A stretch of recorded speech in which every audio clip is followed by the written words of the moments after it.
It was a massive result for Manchester United, and not the result that many City fans expected, and Manchester City certainly didn't want, but at least it's got Mickey Thomas smiling. He's in the studio alongside Gary Owen this evening, our City and United representatives for the XS Manchester Football Social.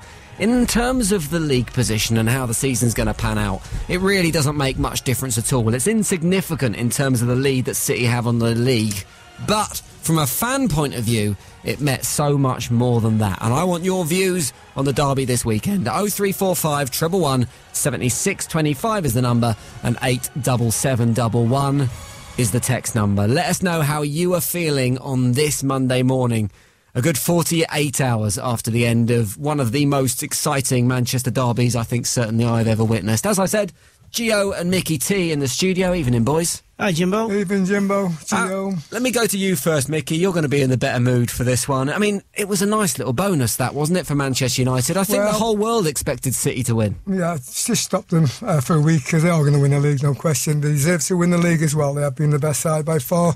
Can't knock them. But it's a derby game. Gio knows, he's played in many derbies himself. You want to win it, not just for yourself, but for the fans of Manchester United. And it was a big, big win. First half, they smashed us. And, one player that has scored 20 goals from, and he has had a habit this season stealing or missing atrocious opportunities. Bad misses, went to Gio. It could have been all over, but that's football for you. But United showed character, and, without doubt, Pogba became a man in that second half, because before that, people saying, get rid of him, he's the worst player we've ever signed, etc. But he produced 2 goals, and United produced a performance that they had to get back on track. And what a way to do it against a team that have been magnificent this season. It's a strangely significant performance from United, isn't it, this? Because before this game, no one believed they could really mount a challenge next season. Nobody believed that Mourinho had the players, and Mourinho came out afterwards and said, maybe I'm not such a bad manager, maybe my players aren't so bad. And you look at that squad, and that second half performance, ignoring the first half completely, it was a team that could play football. Yes, of course, but second in the table. City are far superior in terms of points as well, in advance of us. We have to try and get to that level. I'm delighted with the result. There's no question about that. That was something that the fans needed. They needed a pick-me-up, because it has been, City this, City that, Guardiola that, and we've had to take a back seat, and quite rightly so. That's the way it's been. But for the United fans more so, it's good for them. We're going to go to the phones in a minute. If you want to get involved, 0345 111 7625 is the phone number. Call now. We've got 3 lines. You will get on the show if you do give us a bell now. But Gio, the feeling for me from City fans going into that game, looking at social media and looking at the cameras outside the ground and all that kind of stuff, was they kind of expected to win. They thought that was going to be the crowning moment on the season, and because of that, the reaction after the game seems to have been extreme in terms of seeing fans crying in the stands, seeing fans angry at some of the team selection options. What were your emotions like at the final whistle? Well, my emotion before the game was worse, because the rumour going round was he was going to make wholesale changes. I thought, you can't do that against United. Can't do it. Can't do it against anybody in the Premier League. Make wholesale change and expect 5, 6, 7 players to come in and play as a unit. And in a derby game where, A, you can win the league against your main opposition across the city. Derby day, you get the bragging rights for 6 months. When I saw the team, I was surprised there was no Kevin De Bruyne in it. I was surprised whether we didn't start with a striker, but I've seen him do that at Barcelona before. But the personnel, I thought, okay, I'll go with that. Then that horrible feeling I had that he was going to change too many players was not there anymore. I mean, that's it, isn't it? It was a different lineup. But we there were rested players. No, we played probably as well. Exactly, yeah. As we played all season. So nobody at half-time said to me, by the way, you shouldn't have played him. The only thing they were saying was, unbelievable football. We should be 5. It could be 6. It's certainly 4. It could have been 4 easily. And we heard from Lakey in that little montage at the top, and he was saying best derby ever. And I've got to say this. We wonder why we don't have any referees going to the World Cup. 80 years to no referee. Now, Martin Atkinson should be shot. To be on there as a referee doesn't a little bit harsh. He should be shot. To not see, okay, Younger's down, his arm's out, it hits his arm. You could say it's not intentional, but if he doesn't hit his arm, he goes straight to Sterling, and I'm not saying he would have scored, of course, but he was at the far post, De Gea's at the front part, he's got a side foot in, but he diverts the ball away. So, OK, we don't get the penalty. I don't see why, because it should be a penalty. But the one on Aguero was brutal. It could have broke his leg, without a doubt. And I think the referee actually booked him for diving. Well, that's what Pep Guardiola said in his press conference today. He accused Aguero of diving. So how can a referee take on a match of that magnitude and not see or not believe that was a red card, straight red card, and a penalty? And that's what I don't understand. And then you go a bit further. I mean, let's give credit. De Gea's save off Aguero's head, that's why he's there, and that's why he's probably one of the best keepers, if not the best keeper in the world. But then Raheem Sterling, again, 2 yards, off his shin, it's the post. In fact, he'd have better been not anywhere near it, because the ball probably would have gone in. But he hit the shin, off the post, hit De Gea, and then goes out. So it was not for us, but listen, give credit. A team that was 2-0 down, and trust me, they were down, because they were absolutely run ragged that first half. They came out, they got the goal, and Mickey will tell you, at 2-0, the next goal is vital. If you get the third one, good night. United get the one, then within 2 minutes to get another one, offset play, bingo. And when they got the third... Guys, on the Young challenge, I'm not going to disagree, but what I would say is that Bravo against Rooney in the game at Old Trafford, when he should have been sent off, gets no card, clear, breakable challenge that was, wasn't it? So it does even itself out a little bit. OK, let's talk about 24 hours ago, though, whenever it was. That was a diabolical challenge by Young. He even got on the back of Raheem Sterling like a piggyback riding a donkey derby, and still Atkinson didn't see it. I don't know what Martin Atkinson deserves. He did miss a couple of really blatant decisions, as you've pointed out, but there was an element I sensed from him. He was trying to let the game flow a little bit. Ruby Walsh, who was my guest, the champion jockey, is big and red as you'll find anywhere, said at half-time in the lounge he was in, he said, well, the referee for 20 minutes couldn't do no more than to help us, and we still didn't even help ourselves. He said, what's disappointing with me is that you've got Bobby Robson's captain and we've got Bobby Robson's interpreter. Loads more to talk about here. If you want to get involved, 0345 111 7625 is the phone number. Just before the break, we're going to take one more call from Stephen. Evening, Stephen. Yeah, hi. You wanted to take Gary up on something he said a minute ago.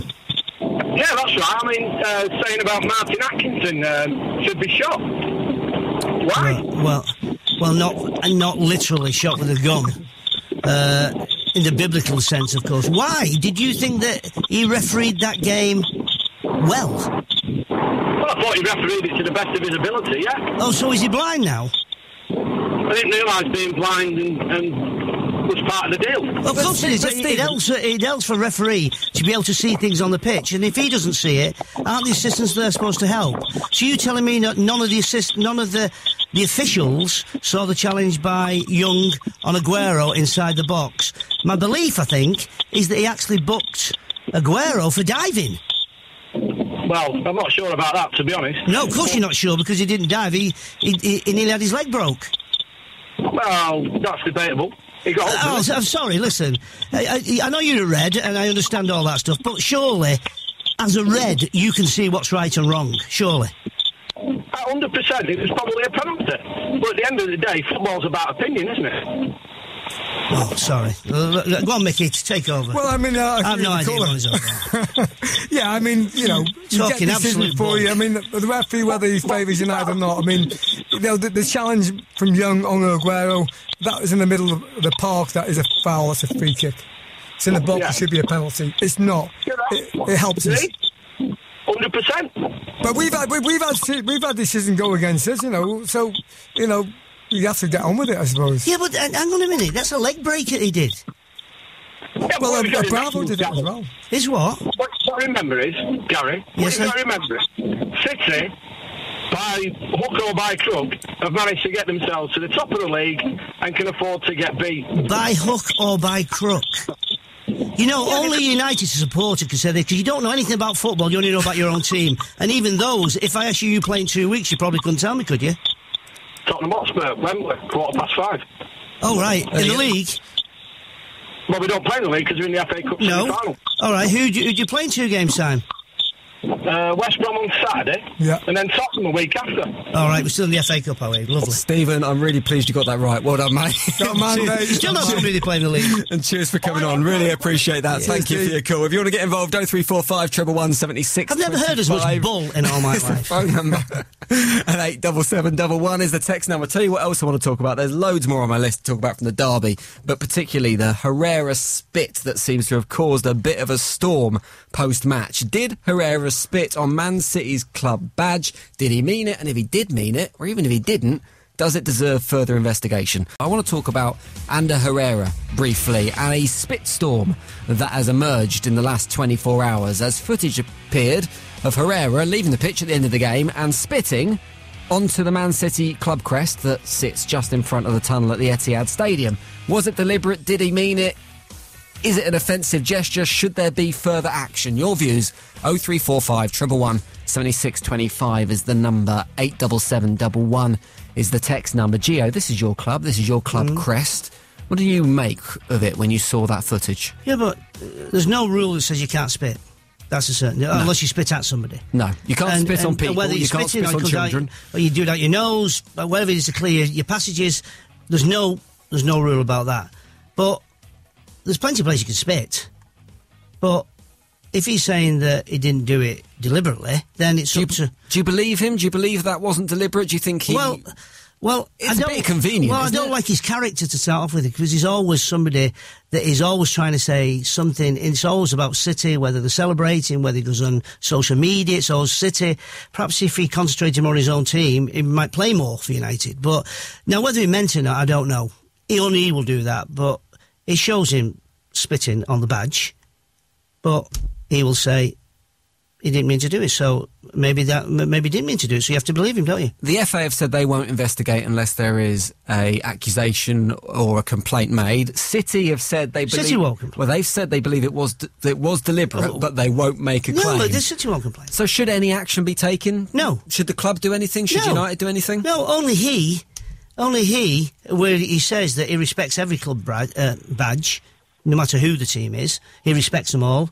He protects his own badge, which is absolutely right, because he plays for Manchester United, and he respects every other badge. So, if he does, maybe he didn't see it. Maybe he didn't see it. Chris is on the line. He's a United fan. Evening, Chris. Evening, you all right?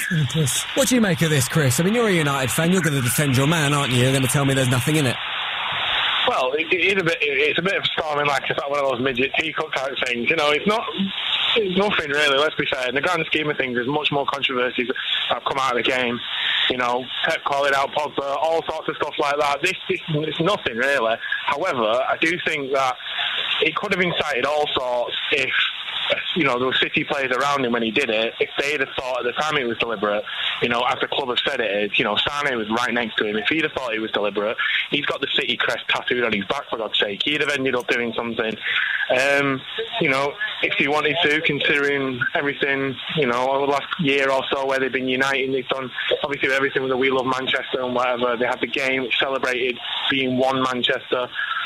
You know, United could have come out and say we've internally disciplined him for it, he won't do that type of thing again. If he has admittedly done it on purpose, if he hasn't, he's going to get hated whatever he does. He's hated by City fans already. I work with City fans and they despise him anyway because of the type of player that he is. As I say, it's a storm in a teacup, and when, you know, there was a serious incident of spitting with a certain pundit a couple of weeks ago, I can understand him getting in trouble, but not for spitting on the floor, you know. Okay, you know, whether it was intentional or not, he just seems stupid in comparison to the leg breaker by Young, Pep's comments, stuff like that. That's what should be focused on after the game. And United's come back, not spitting on a crest. What do you make of Herrera as a United fan? Because actually I thought at the weekend he had a great game. He put in a load of tackles, he put himself about a bit, and his game management was pretty good as well. He was doing the kind of things that really wind up the opposition and wind up the fouls, wind up the fans. He was wasting time and whatnot. And it's the kind of thing that makes you as an opposition fan hate him as a player. But does that make you love him because he's playing in your club shirt? It helps when he's in better form than he's been in. He's been injured, admittedly, recently, and it's his first game back. But this season, he would even hold his hands up and say he's not been great. And whether he's United quality, I don't know. But in terms of his heart and in terms of the way he plays on the pitch, he plays like supporters in terms of he loves to wind up the opposition and he loves to get stuck in. We've had players in the past similar to him. Okay, they're probably better in quality, like Vidic and Scholes, you could say, to a point, who would put in that rough tackle or would do something to wind up the opposition. So, yeah, we've had players like that in the past, and supporters do get behind that, especially the away support, who never stop singing and never stop singing on Saturday. Chris, cheers for your call, mate. Appreciate that. Thanks for coming on. No problem. Cheers, Chris. See you later. Right. Thanks very much. Let's talk very briefly about Tuesday night, Gaz, because this is a massive game for Manchester City now. And I think it almost feels like even though you've got the 13-point lead, the league's done up, it feels like the players now owe a performance to the Man City fans. There will be performance. There's no two doubts about it. But let me just say to you, when you go away in Europe and you lose 3-0, whether it's 32, 16, 8, wherever you are, that's a hard task to pull that back, whoever you're playing. Liverpool, under Klopp, they're not an easy team to play against. When you look, I think they've only lost 4 games all season, or maybe 5, in the league. So they're not a team that gets beat very often. They are a side that can sometimes lose concentration, but hang on a minute. Manchester City on Saturday can lose concentration.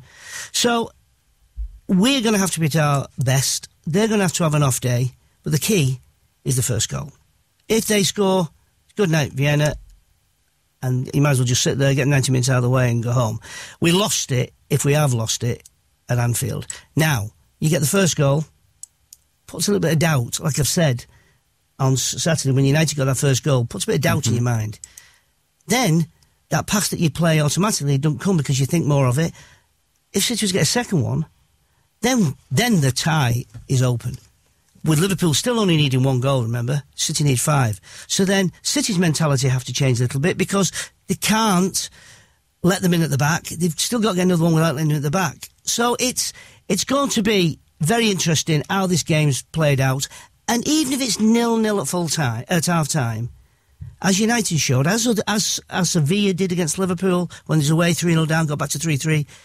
It's about getting the goal. When you get the goal, it's how quick you can get the second, and then you've got a game on. But listen, everything's stacked against us going through. The way Liverpool play must give you some optimism going into this, because Liverpool aren't a team that are going to come and sit back and defend and place men behind the ball. They can only play one way. Jurgen Klopp said as much. They have to play attacking football. So there are going to be opportunities for City to get goals. There's a Liverpool that played in the first half against City and Liverpool that played against the second half of City. Yeah, the only danger for City is that Liverpool are capable of scoring goals. Of course they are. And that is a concern maybe, but I think City just go out and win it. I think they can do that, but can they keep it? We are able to create, as against United, that could have been 4 or 5 at half-time against United. Yeah. We can create chances, but it's not about creating the chance of scoring, it's make sure you don't let one at the back as well. So I think still in the play. I think he'll play in that game. Of course he'll play. It'll be full team, won't it? I mean, we don't know whether Aguero's injured or not yet. Again, everybody says, you should play, put 2 up front, do all that. No, it's not a case of that. Play what we've played all season. Pack the midfield, get the possession. We've got enough players that will run forward and go. Unless on Saturday we had to put 2-man forward because we were chasing the game. So they've got Henderson out. Maybe he's missing. Yeah, a big miss for them. Salah might be out for that game as well. They're waiting on a late fitness test for Salah. He'll be playing. No, he'll play. He'll play. So listen, to be honest, I don't care who they play. It's what we do. That's the key. We have shown at home, as we showed on Saturday. In that first 5 minutes, we can get ourselves into a position. But it's not getting ourselves in a position to win it, because I think we will win the game. It's making sure we don't concede, because if we concede, that is what has killed us. The result there where we didn't get an away goal. So now we can afford a goal. But what odds would you give yourself? If you're a bookmaker, what would you look for this one? Because I feel. Let me let you into a secret. I'm City through and through, but I would not back on City going through. You think, what about you, Mickey? Because you're quite optimistic about you. I know you much rather City won this one than Liverpool. I'll give it a balanced opinion. They both score goals freely. They both can obviously concede goals as well. It's an open game, but Gary said at the start of the show, and I'm going to agree with him, the first goal is crucial in this game. City get it, they got the momentum, they're at home, and Liverpool have folded before at City, haven't they? Yeah. You know, if it was at Anfield, game over, because City have never won there. I can't remember the last time they ever won there. So they have an opportunity, but the only thing I have my doubts is whether City they have conceded 6 goals, whether you like it or not, that might be their Achilles heel, the not qualification for this last week. In the league, we've scored more than anybody. Yeah. We conceded less than anybody.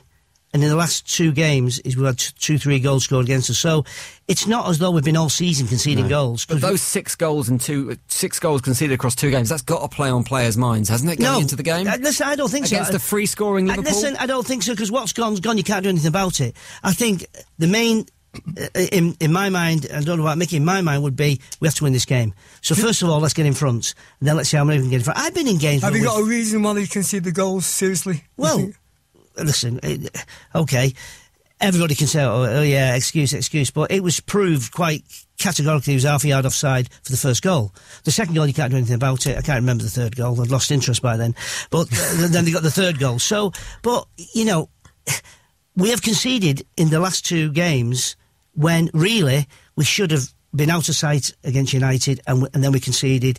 We've conceded perhaps more in the last 2 games than we have done for probably a third of the season. We had the best defensive record in the league. So it doesn't all just go pear-shaped, but tomorrow is a different game, it's a different match, and we've got to score first.